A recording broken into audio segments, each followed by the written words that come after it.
Hey everybody, it's Will.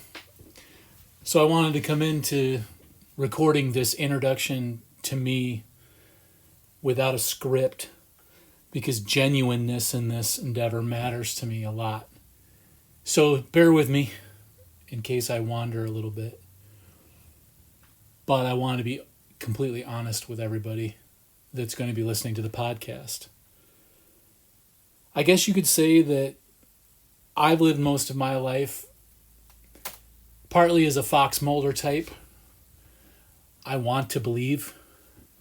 I've spent my whole life looking into all avenues of spirituality and the paranormal and the bizarre. Ever since I was a kid, I was fascinated by everything from Bigfoot to ESP and UFOs. But I was never what you'd call a believer. I'm not someone who has been actively engaged in any sort of religion, though I've studied many of them over the years. I'm more of a person who needs some proof when I'm told something or when I read something. And I tend to be someone who does a lot of research and looking into things before I buy into anything.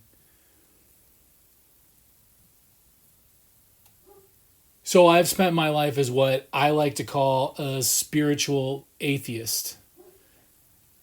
I don't necessarily believe anything and I don't follow any religions, but there's always been the feeling inside me that there is something more than just being born and living and then dying and it all being over.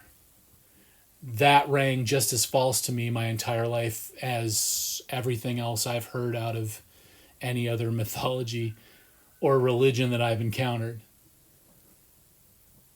So it was a surprise to me in January when I, out of the clear blue sky, had an experience that I couldn't explain, but I also couldn't deny.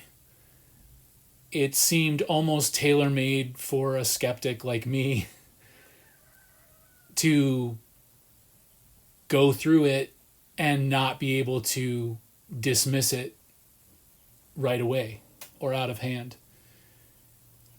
It was meaningful. It seemed purposely driven to be a message to me and to make me think and reevaluate things in my life at that time.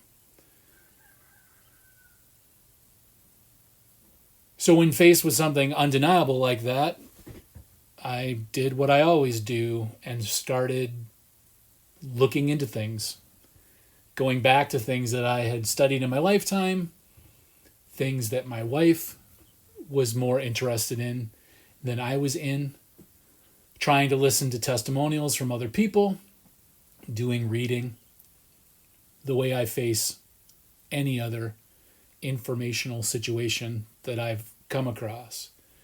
And since then, I've had more experiences that have only offered more questions to look into, but also reaffirmed that what I experienced in January wasn't a fluke. It wasn't a dream. It wasn't something that was going to be easily brushed aside.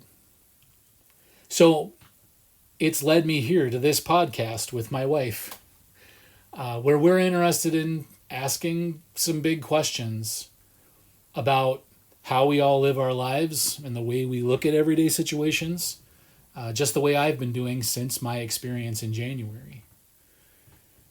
So I'm using this as a chance to not only have open conversations with someone I love about something that is new and exciting to me, but I'm hoping that while sharing my journey and looking into these topics and trying to grow my own understanding, that we'll be able to ask all of you about yours, and together we'll all learn something that will help us move forward and find some sort of enlightenment and some sort of fulfillment.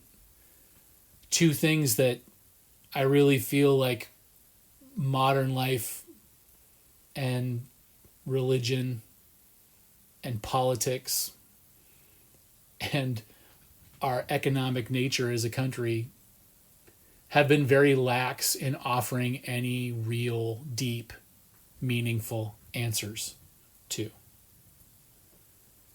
So I hope you'll stick around. I hope you'll join into the conversation. And I hope you'll listen with an open mind. And I hope you'll share. Because really, ultimately, we only all get somewhere as a society when we're working together and we're talking to one another. So beyond that, sit back, enjoy, listen, participate, because the journey matters, because intentions matter, and we'll see you out there on the trail.